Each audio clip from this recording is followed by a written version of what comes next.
Alright, I am going to sit down and talk to myself and see how this goes. What's up guys, my name is Kayla. Thank you so much for clicking on this video. I'm super excited to start this channel. I've kind of wanted to get into YouTube for a long time now, but I never really knew what I was going to talk about, what I was going to kind of do with the channel as a whole, but now I have a ton of ideas, and it pretty much started from a lot of people reached out to me on Twitter and Instagram and were like, what's your job like, how did you get your job, and all this different stuff.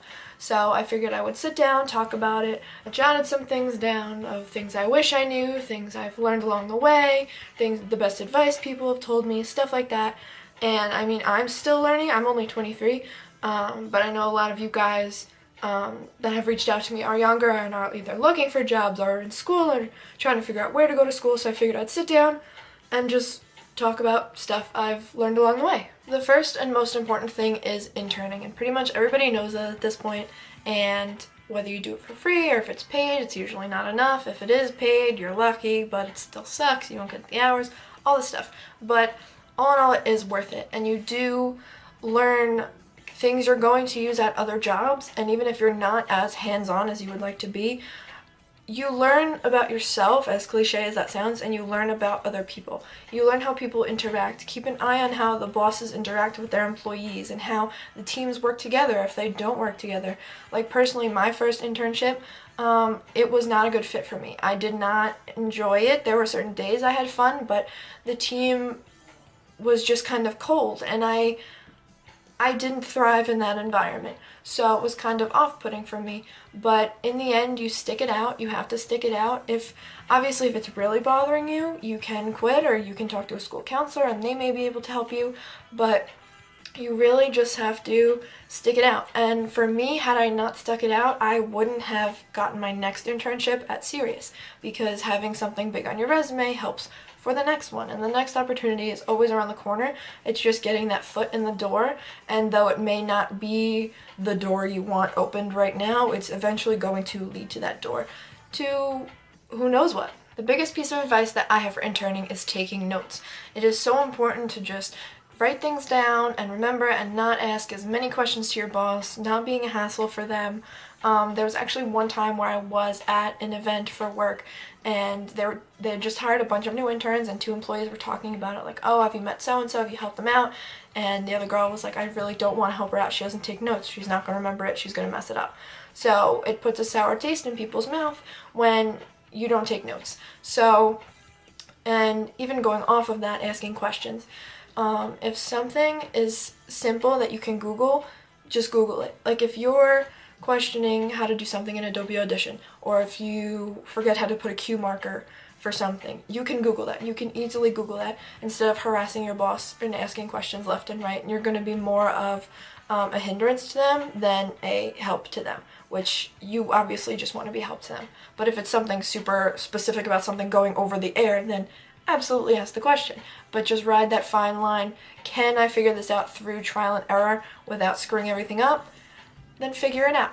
If not, absolutely go to your boss and ask them. So once you're done interning, and then the job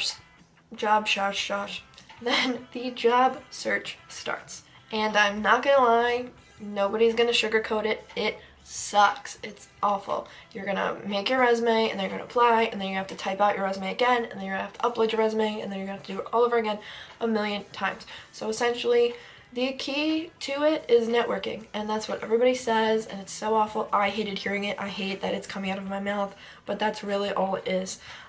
Reaching out to former bosses, reaching out to coworkers that you had. Even social media is great for this. If there's somebody at another company that you look up to, or that you're interested in something around their position, reach out to them on social media. Tweet them, follow them, do whatever. Essentially, you just have to be smart about it.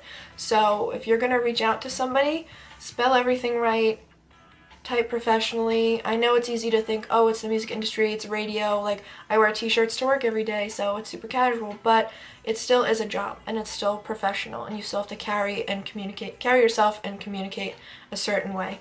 Like for instance, I got this message on Instagram the other day. Okay, so I was pulling up the Instagram post, but State Champs just announced a tour, so I gotta look this up first. So they literally said, hey, so you work for Sirius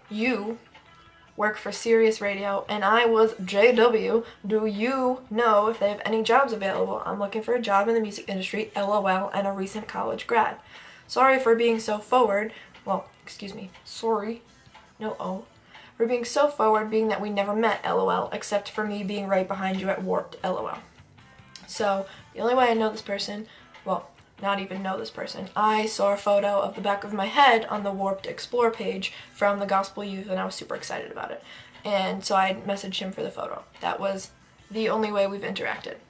And then the next day I get this. Basically, all you have to do is just follow the person. Ask them about their lives. Reach out. They might answer, they might not. If they don't, it's fine. Just spell everything correctly, just talk to them as a human being, and you never know what may happen. You may reach out and something may come of it. So the biggest thing that I've learned, and the biggest piece of advice that I would give somebody who's trying to find a job in the music industry, would be to find what makes you unique, hold on to it, and explain to companies and your bosses why they need this piece, what piece is missing, and how you can fill that gap. So essentially, my thing has been, I've always loved pop punk. I've always been emo. I've always loved all these bands. I love bands. I love music. I love shows.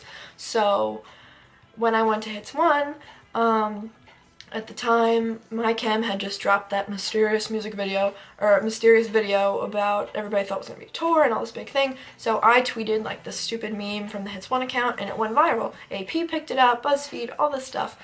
So I was the missing emo. Like, they call me the resident emo. And even like when All Time Low or 21 Pilots are coming in, my boss is like, Kayla, you got this, right? And I'm like, I guess so. But that is my wheelhouse, and that is what I love, and that's what they were missing. So it works. So essentially you just have to find what makes you you and own it, pretty much. So I think that's just about everything for now. I'm going to drop my socials in the description box below. Oh, I sound like such a YouTuber. I'm going to put my socials in the description below. If you guys have any more questions or follow-up questions or want more questions answered, I'll make a follow-up video. Whatever your heart desires. That will all be there. I love talking to people about it. And yeah, that's it for now, and thanks.